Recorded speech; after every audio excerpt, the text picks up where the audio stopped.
Amen. All right, let's turn to Genesis 9, as I mentioned. So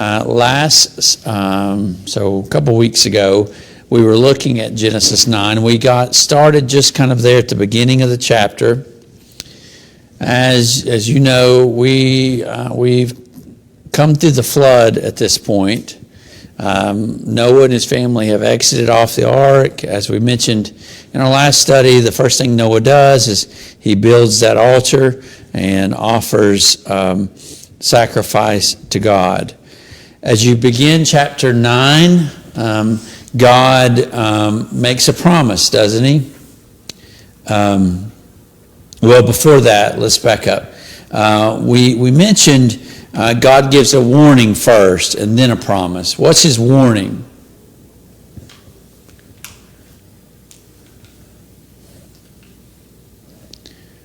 Shedding blood, right? Murdering.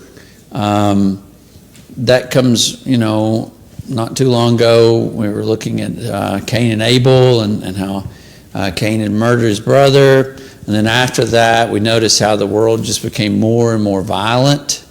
And we're reminded here in Genesis 9, 1 and following, that God again warns against the shedding of blood. There's a couple echoes in this text I think are interesting. If you look at verse 1, you have a familiar echo of Genesis 1, chapter 1. He said, God blessed Noah and his sons and said to them, be fruitful and multiply and fill the earth. If you go back to Genesis 1 and verse 27, it's actually verse 28, it's almost the same language there in chapter 1. God is again commanding man to be fruitful and to multiply and to fill the earth. Now, of course, when we get to Genesis 11, that's going to be an issue for man. He's going to not do exactly what God has wanted him to do. He also allows at this time man to take as food animals. Now, up until this point, man's been vegetarian. That seems what the text says to me. I don't notice anywhere. If you go back to Genesis 1, as he blesses man, he then goes on to say that God's given him the herbs to eat as food, and he does the same for animals. And so when we get to chapter 9, that all changes. And there's an interesting consequence of that. What's the consequence of God now allowing man to eat animals? Consume the blood. What? You can't consume the blood. Well, he says, he warns them, don't consume the blood. But what's that? Fear of the animals and birds are afraid of it. Yeah, now the big implication of this, we could probably imagine, but we're getting a little bit off into opinion. But he does mention that at this point, now there's going to be a fear in animals of man because of man now being able to partake of animals. That's interesting, isn't it? Again, what does the sin of violence bring into the world? Not only are you bringing violence into the world and death, but it also leads to what? Fear and dread. He does give the prohibition against eating blood. Now, there's also something else we ought to keep in mind. All of these things that he's talking about predate what law? Law of Moses. These are all things that predate the law of Moses. Now, these things are incorporated into the law of Moses, but realize that like marriage and some of his other things, these things were not they didn't originate with the law of Moses. They were there from very early on. And so he then gives the prohibition against shedding blood. And he goes on in verse 6 to say, whoever sheds the blood of man, by man shall his blood be shed, which in the text What is God allowing for? Actually commanding. This is actually a command, by the way. What is he commanding? The death penalty. The death penalty, right? I don't know if you can say it much clearer. So death penalty judgments, biblically speaking, from at least from the book of Genesis, are loud, right? God says to Noah and to his descendants, you are to punish those who murder, those who commit that kind of violence. And then again, you notice, he reiterates in verse 7, verse 1. He says in verse 7, be fruitful, multiply, increase greatly on the earth, and multiply in it. So you get in verse 1 and verse 7, what mandate? Populate the earth. You need to go and fill it. Now, in this moment, that may seem like a very, very big task. How many human beings do you have in existence in this moment? 8. That's it.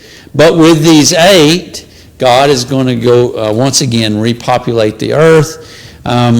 We have, as far as I know, we can do some statistics and things about and estimate how many people were alive before the flood, but we don't know exactly what that would have been. What was the number of people before the flood? But you have went from a much larger number to 8. And so through these 8 individuals, the earth will be once again repopulated. And we'll talk more about that as we move forward. All right, any questions about that part? All right, let's turn our attention now to the heritage of Noah. Let's see. I don't want to forget this. So if you go down to verses 8 and following, God establishes another covenant with man and with the world. What is that? This is an easy one. What? He would never again destroy the earth with a flood. Yeah, so there will never be a worldwide flood as there was in Noah's day.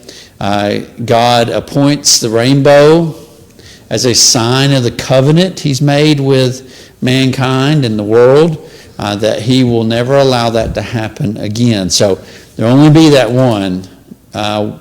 But will God allow the world to last forever?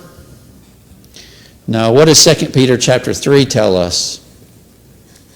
2 Peter 3 and verse 10. But the day of the Lord will come as a thief in the night, in which what? What now? No man knows. No man knows. It come like a thief, but then in which the heavens will be dissolved, being burned up. All right, and so the second destruction that will come upon the world is pictured as what? Fire. And so the world will be destroyed at that time with fire. But he will not do it again with water. It's also interesting, just as a side note, the kind of turn there of water used in Genesis 6 through 9 as punishment and as destruction. And then when you get to the New Testament, water then becomes what? Salvation. Kind of interesting. If you go to Peter also writing about Noah, he says the light figure wherein 8 souls were saved by water. Like the antitype, or in like fashion, baptism does now what? Save us. And so God takes that which destroyed, now it's what brings salvation. All right. Okay. Any questions about that? I'm covering some of this kind of quickly because we've already mentioned it a little bit. All right, let's go down to verse 18. I was thinking about this earlier. Some of this, I was trying to think how to make this really interesting. Some of this won't be very super exciting stuff, but it's important. So when we get into the genealogies, I'll try to cover that as well as we can and try to bring out some things maybe we need to think about. But I'll admit some of this is a little tougher in presenting it, just presenting the information. But if y'all will talk with me, it'll help. Yes, sir. I'll talk. Is 9:3 the verse that you're looking at about not eating meat before? So I'm going back to Genesis 1, right, where he says, I give you the herb, the herbs for food, right? To you it shall be for food. And he's talking about vegetation. There is no allowance given. You would have to think it would be implied to think meat was allowed prior to that. You see what I'm saying? Because it is not explicit. So what do you think Abel did with his flocks? Well, there's other things we get out of that, right? Clothes, milk, right? Those kinds of things. Animal products. Yeah, I would assume you could eat animal products, the things they produce, but actually eating animals, again, if they did it, it's something not stated explicitly. There's no explicit allowance for it in Scripture. Does that make sense? Yeah. It said they sacrificed them, and it was the meat that they were the fat they were interested in the sacrifice. I struggle to find how do they know what the best ones were if they don't know what the best animals tasted like. But maybe it has nothing to do with taste. Maybe it's an evaluation of the way they look. Yeah, I mean, it wouldn't be, right? I mean, it's too late. And again, I'm going on what I can know definitively from Scripture. And so I don't want to speak too definite on it. It seems to me they were vegetarian. Maybe that's the best way to say it. It seems to me they were vegetarian prior to that. But after this point, they definitely are not. So after 9, they're definitely not because God allows it. I guess you could make an individual choice that you don't want to. Yes, ma'am. On the chart, what is AM for years? These from the beginning. Yeah, I was like, what does AM stand for? AM. Sounds Latin. This is Probably. ages of Macer. I think it's ages of. Yeah, what's the pace of that? It's from the Mace. Historic. I think it's the Masoretic text. So that's a whole big discussion. I was That- just curious because it says Yeah. AM is 0 AM, so it's some kind of like time.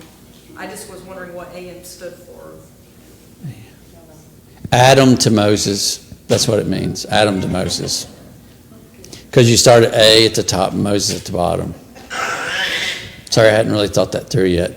But yeah, AM, Adam to Moses. No, that doesn't make sense. It's the time the chart covers A, Adam, to M, Moses. That's the years it covers.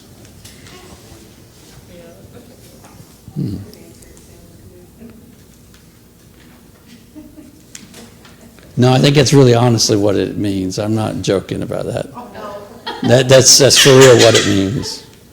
Yeah. All right. So let's go back to Genesis 9. Anything else from that text?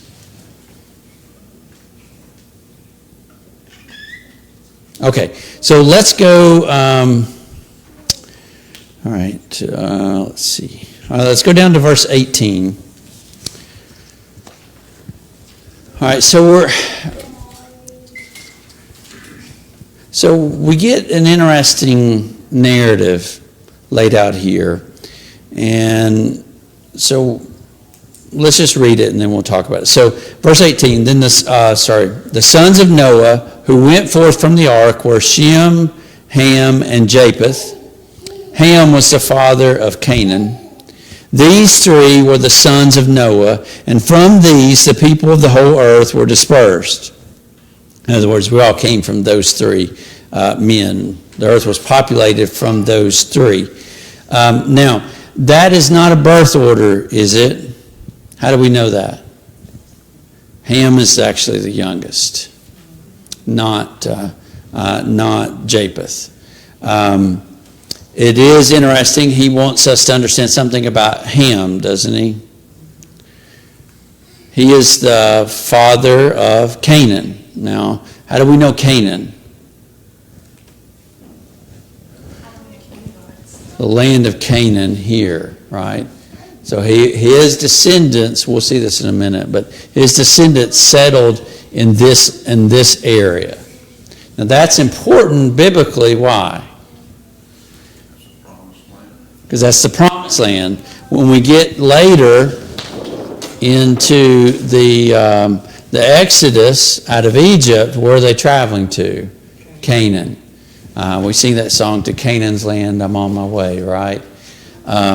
So just keep that in mind. We'll get more into that in just a minute. So let's read it. So you have the three sons. Then verse 20. Noah became a man of the soil, or some translations have tiller of the ground. Now, the Hebrew implies that he is the first, right? The first tiller of the ground in a vineyard. I know Cain was also a farmer, but this seems to imply he was the first one to plant a vineyard. Okay. He drank of the wine and became drunk and lay uncovered in his tent. And Ham, the father of Canaan, again, he's emphasizing that, isn't he? Saw the nakedness of his father and told his two brothers outside. Then Shem and Japheth took a garment, laid it on both shoulders, and walked backward and covered the nakedness of their father. Their faces were turned backward, meaning facing away from their father, and they did not see their father's nakedness. When Noah awoke from his wine, he knew what his youngest son had done. Okay, before I get into the curse and the blessing, so you've got Noah. Again, the text implies he's the first to work a vineyard. I don't want to try to pull more than this out of the text, but we know what happens to fermenting wine, fermenting juice, right? Grape juice. Eventually, through a process of those molecules, that those juices turn into what? Alcohol, right? Those alcohol molecules begin to form, and what was once a drink that would not intoxicate you now becomes an intoxicating drink. Now, whether or not Noah just simply didn't know, or he's simply disobeying God's command against being drunken, of course, at this point, God hasn't given us an explicit command in the text. Now, whether he told Noah explicitly, I don't know, or his fathers, but he becomes drunk. Either way, it's interesting. The scripture nowhere condemns Noah for this. Now, we know drunkenness is condemned vehemently later, but he becomes drunken. And what does he do? He's laying around naked in his tent. Again, another interesting parallel. When you go back to Genesis chapter 3, what was the thing that Adam and Eve did immediately upon knowledge of once they received the fruit, the knowledge from that tree? What was the first thing they did? Tried to cover up. Now, you remember even God later made them, he had to make them some clothes because they weren't doing, I don't think they were doing a good enough job. So, nakedness is one of those naturally sinful practices. And whether I'm naked, well, I won't picture that. Whether someone is naked in public, or if I'm viewing someone naked, that's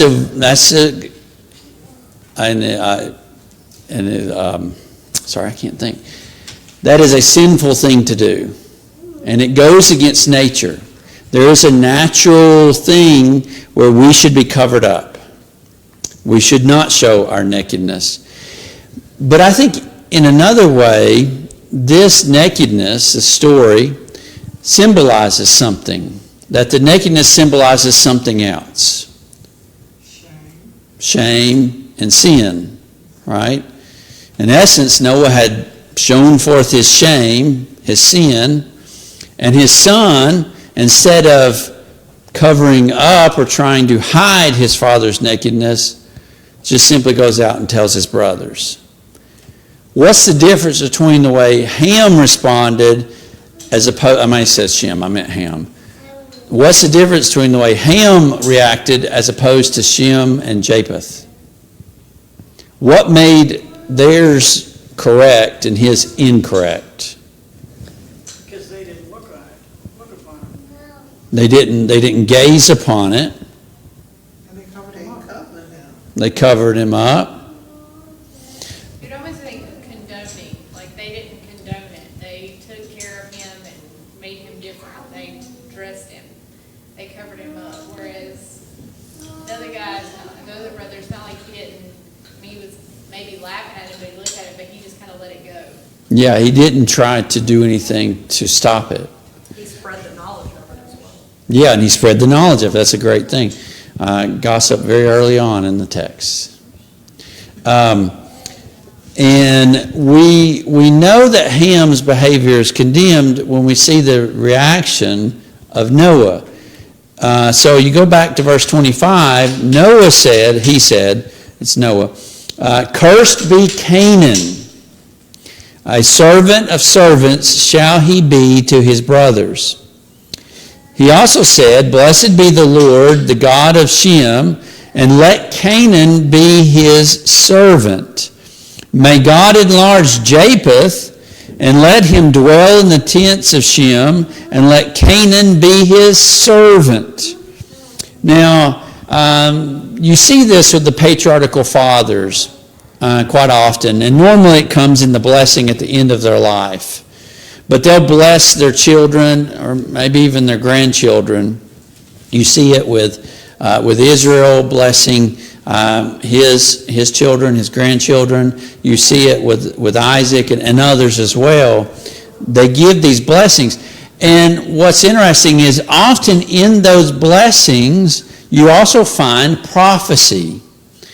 You see this in the blessings that Isaac gives to Esau and to Jacob, right? I said Isaac, right? Isaac does that with his two sons. And it becomes prophetic in nature. It's not just a blessing on that particular child or a grown man, however it may be. But it also has a much longer lasting kind of effect to it. Well, here, what's the curse that's laid on Canaan? Okay, just name one of them. He'll be a servant. Did you say? I thought you said several. No, I'm sorry, I misunderstood. He said servant. That's correct, right? What does that imply? That concept of servant.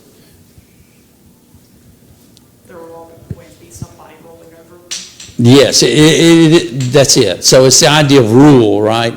That someone else will be ruler over you. It's a power dynamic that's being laid out. It's not just that he's going to do something good for his brother. It has a deeper implication to it. Now, casting forward, we think about the land of Canaan. That's what played out, right? When the children of Israel came into the land, finally after the 40 years of wandering, what happened? What happened? They conquered the land, right? They took it by force away from who? The descendants of Ham. Those are his children that they are taking it from. And so he lays out the curse on Canaan, but he also provides a blessing. Who is he blessing in this?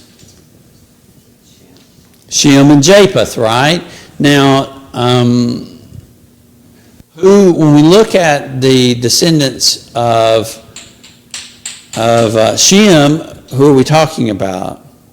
Well, that becomes a major focus of the Old Testament, because who later came from the lineage of Shem? Abraham, right? Abraham came through the lineage of Shem. Later on, that would lead to who? Well, the children of Israel, who would eventually come through Shem's lineage. And so that really does play out. Ryan, do we know where they are now? Where on the map?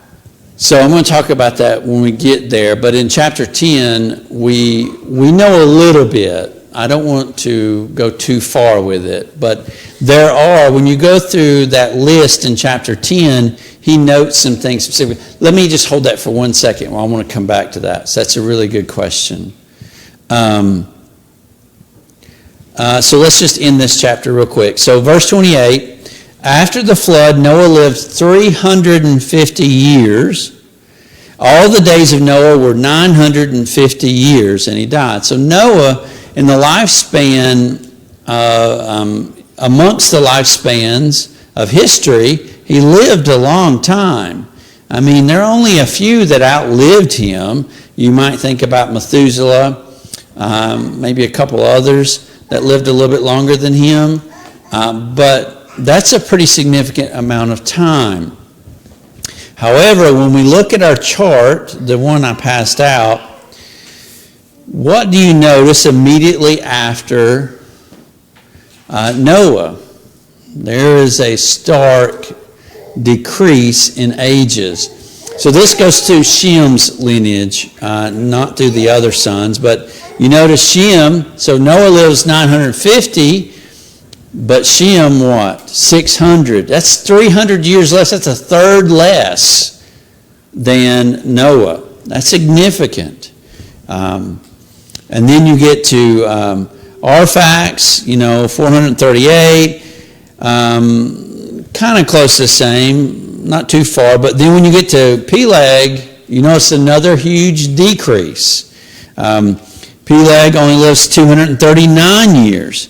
What's interesting, if you look at Shem outlived his son Arphax. He outlived Shelah. He almost lived as long as Eber.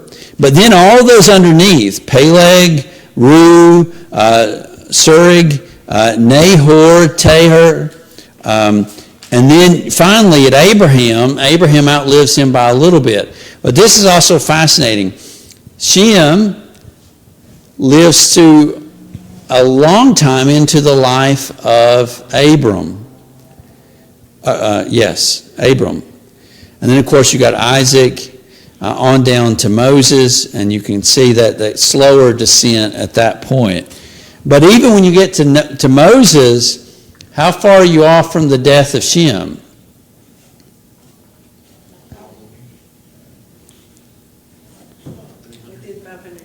About 500 years. So it's not this big, vast amount of time in that. And why is that? Well, it's because their ages began to decrease so quickly. Now, why is that? Well, I'm not a scientist to tell you one way or another about that, but the world has changed, hasn't it? The environment's changed. The quality of life has changed. The quality of your food has changed. So a lot of things have led to this decrease. Probably hard to pinpoint one reason why, but you do see the decrease, and I think that's interesting to look at. So next week, we'll get into chapter 10. Sorry I didn't get there, Vance, this week, but when you do go, we won't spend as much time on chapter 10, but he does give us some, in this listing of genealogies, he gives us some names are important, like Egypt, some names like Haran and Ur, right, that are significant as we move forward. Any other questions before we close out? Go ahead. So do you think Noah had any more daughters? I have no idea, to be Because it honest. says the earth was populated through the sons. Mhm. But at the beginning, he blesses Noah and his sons, so that it tells them to go multiply. Yeah. The I sons don't- had wives, so they could have boys and girls. Yeah, and well, we know later on, I mean, Abraham marries his sister. So that continued for a while, this inter-family marriages. And even Isaac, Rebecca was what, his, was it his cousin? They're related, they're not too far off. Yeah. But But- I guess they could have also had children closer than they were having before the flood. You mean sooner, like they were started having children earlier? They would have had to, right? Genealogy, you're talking about hundreds of years. They could have had other children that weren't mentioned in the genealogy, but And we know the Bible does not give us, it's not by no means exhaustive. I think it's trying to give us more of a timeline than it is an exhaustive genealogy. And so the Bible really concentrates, from my understanding, more on significant to God's plan people. So what God's trying to accomplish. The Bible is not interested in detail for the sake of detail. Now we are. I love details. They interest me, but I believe God is driven more by accomplishing his end goal. Yes, ma'am, and then we'll come to Carol. Real quick, I did get an answer on what AM stands for. It stands for Anno Mundi, which is Latin, so it is one of the Latin terms. It means year after creation. It's a calendar-based era system based on the biblical events. So it's just saying that's why zero, because that's what they consider when the world was. Oh, okay, so that's the beginning of creation. It's Okay, just another Latin time, okay. kind of like BC, all that stuff. Ms. Carol? Vegetarians would say the reason lifespan was shorter was because people started eating meat. They might, yeah. But their vegetables were better quality too during that time. Don't be a hater of meat, Miss Carol. I love meat, so I enjoy that part. Okay, thank you all. We'll dismiss from class and we'll let the young men.